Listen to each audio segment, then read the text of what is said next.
Welcome to Pure Happiness Coffee. Pure Happiness Coffee is a poem, an artwork, and a community dedicated to becoming better stewards of our world's favorite beverage.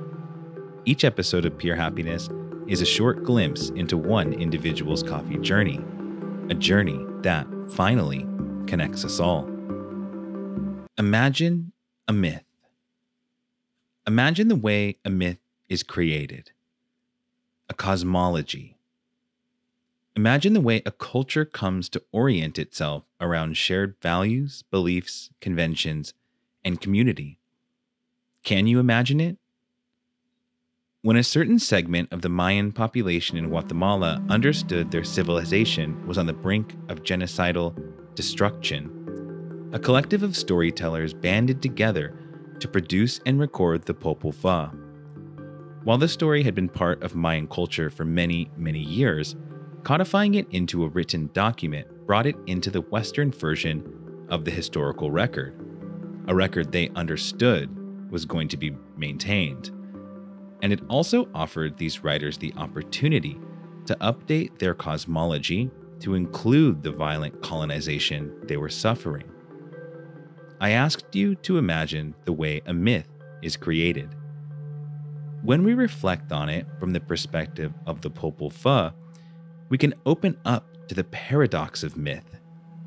Even though so many myths, like the Popol Vuh, have to do with the creation of the world and the founding of a people, if you go back and try to locate the actual spatial temporal origin of a myth, you're going to be always left searching.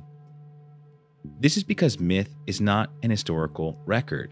Rather, it is the pressing forth of a shared cosmology among a people.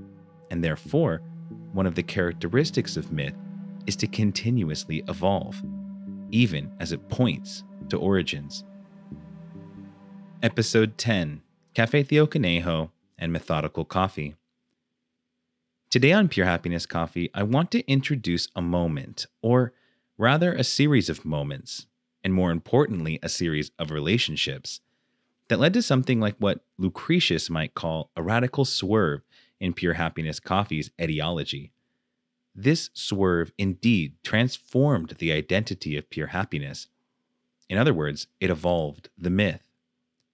And as I begin to describe it, I immediately recognize the problem of wanting to identify a founding moment, an origin for this new myth. Put concretely, what I'm talking about is that Pure Happiness emerged as a writing project, a poem, an imminent investigation of the coffee world, and my own relationship to it. The purpose was to highlight the radical vanguard of coffee, as well as write poetically about coffee's difficult colonial and capitalist heritage and legacy. My intention was to evolve and elevate coffee culture while positing my own understanding of coffee as a mutable substance, open to learning. And it has changed. The project has evolved over time as I've learned more about coffee, myself, and what's possible. So back to the event.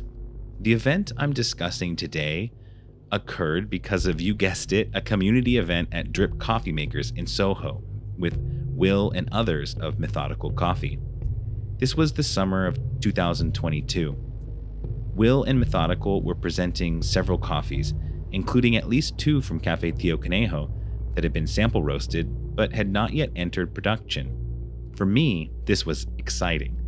It was a kind of first glimpse into that intermediary space between the purchase of greens and the work of the roaster, so it felt pretty special to be drinking sample roasted coffee. At the same time, because it wasn't yet on the shelves, it actually put the focus on the producer, Tío Conejo, an organization based in Manizales, Colombia, because I think they too were excited to have recently begun working with them. And there was something in the way Will spoke of this group of producers that caught my attention. Something about the smile, the glisten in his eye, the motivated intention in his speech. I knew there was something exciting here. Now, before going too far afield, I want to say that there is no doubt that you will hear more about my relationship with the folks at Tío Conejo in the future, so I will really only be scraping the surface here. You can almost think of this as the beginning of a series that I'm sure will reemerge as I continue to tell the story of pure happiness. Along with being growers, producers, and exporters, Tío Conejo are a group of mythic storytellers who have been evolving the stories of the trickster Tío Conejo into a constellatory narrative of coffee and Colombian history. Tío Conejo, or Uncle Rabbit, is a figure popular in Venezuela, Colombia, and Costa Rican myth, who himself is likely an evolution of the West African trickster spider Anansi, a similar lineage that leads to Brer Rabbit in the American South. While tracing that story is beyond the scope of this podcast, after tasting those couple coffees presented by Methodical at Drip, and after falling in love with their magic, I became inspired by a strange spirit, one I had never felt moving within me before. You see, this is part of the mythic evolution that both begins and arrives by never beginning. For some time, I had been making a series of coffee zines that were comic transformations of my Instagram reels. The first few were about the nature of being, about Steve Reich's Music for 18 Musicians, and about Alice Coltrane's journey in Satchidananda. But tasting this coffee from Tío Conejo gave me an idea.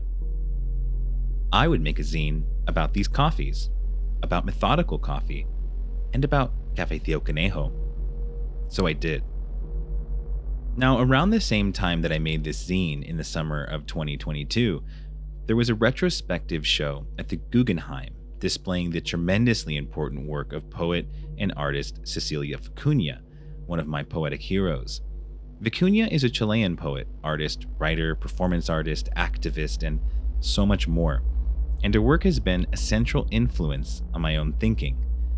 I can't say too much about her work here for time purposes, but I hope you will go investigate for yourself. That being said, I included some of Vicuña's thinking in the zine I made about Café Tío Conejo and Methodical coffee, namely around her way of positing words as seeds. That is, she frequently states that we must understand that words literally give birth to realities, like a seed, and that when we speak, we are not just uttering symbolic sounds. Instead, from those seeds grow real material realities, real social relations, real ways of persisting among each other. In her activist work, she coined a word, palabramas, meaning arms words or word weapons, to emphasize the revolutionary power words have. Coffee, too, is like this, and we risk abstracting coffee too much when we think of it only as a little seed we sell, buy, roast, brew, and drink. Like words, coffee requires a whole world in order to come into being and have its material consequence, just like language. I saw the way that Tío Conejo was working not just to present coffee as an exchange good, but as a cultural artifact with mythic being and reality, as part of the poem of human life, and as part of the tension between coffee conceived of as an abstract commodity and coffee understood as a material social force capable, if treated with care, of excellence and magic. I will have to make a long story short here. Now, I eventually sent my zine to Café Tío Conejo, and after some months, I met Maka, who I mentioned and honored in the 4th episode of this podcast. And then, in a leap of mythic faith and shared reality creation, in the spring of 2023, between submitting my dissertation and defending it, I traveled to Café Tío Conejo in Manizales, Colombia. So what happened? What happened is that I came to understand more, not just about coffee, but about the world, about myself, and about the project of Pure Happiness Coffee. I came to understand that while I could not solve the colonial problems inherent in coffee's geopolitical identity, I could create new rivulets of possibility using the intertwined realities of words and seeds, poetry and coffee.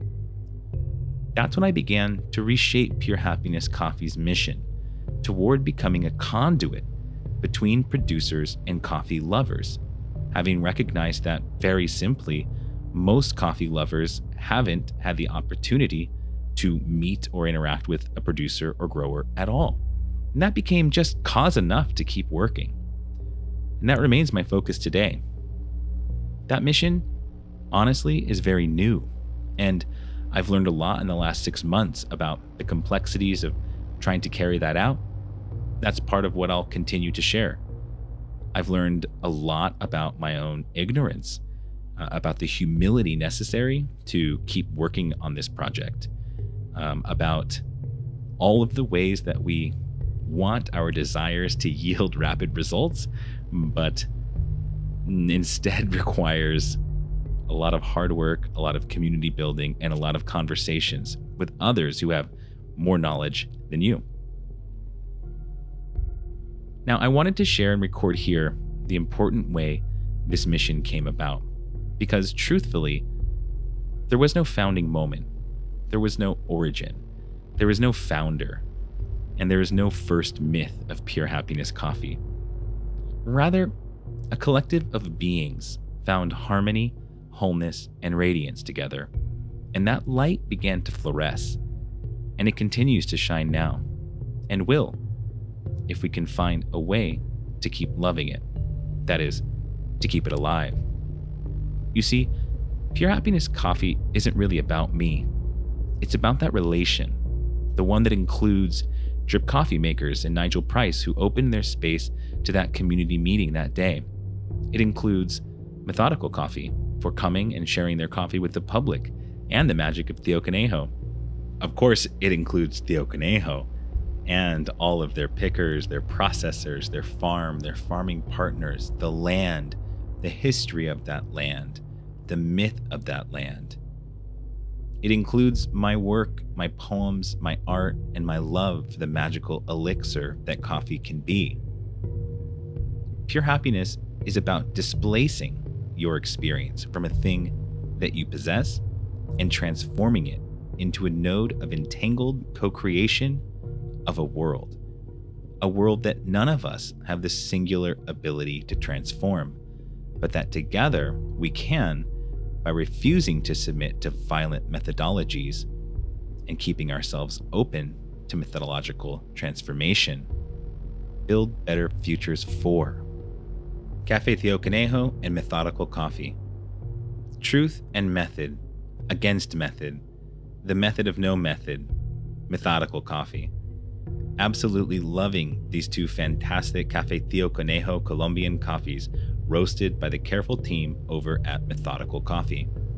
So awesome to check out another Saturday at Drip Coffee, New York City, where coffee and community magnetize into a special node of craft, love, passion, and change. Thanks so much to Methodical and Drip for your inspiration and wonderful coffee. And thank you, Unfair Warning, for your unmatched barista skills. So good to meet you, the folks over at Trade Coffee, and learn more about the dynamics of subscription coffee. An extremely cool ideas, conversation, and vision from Coffee Adjacent, who is working hard to enact essential evolution in coffee culture by expanding our understanding of craft coffee into a realm of boundless education and discovery about the world we live in, starting with amazing producers like Café Tío Conejo that bring these beans to light. Method? Methodical? Earlier in the post, I subtly referenced two giants of the 20th century, Gadamer and Feyerabend, authors of Truth and Method and Against Method, respectively, who both, in their way, transformed our understanding of knowledge into an intersubjective non-teleology, where method and results are inextricable, and so therefore always in evolution. Enter Ming-Chien Ma's Method of No Method, which proposes an avant-garde poetry that resists the codification of method into rigid ideologies. I think we could cross this bridge into the avant-garde of coffee that excites me so much today. There is an intuitive grasping of these concepts in coffee, where we continually redefine the parameters of what we understand coffee to be, in each planted seed, picked cherry, roasted bean, brewed cup, and taste of pure happiness. Our ability to transform the world into a more mutually caring entity requires that our approach to method remains sprightly and creative, beautiful and bright, serious and fun, boundless, as we uncover the incredible virtualities spread across the universe, infinite utopias of sparkling light and radical dark matter, a reflective immersion into everything.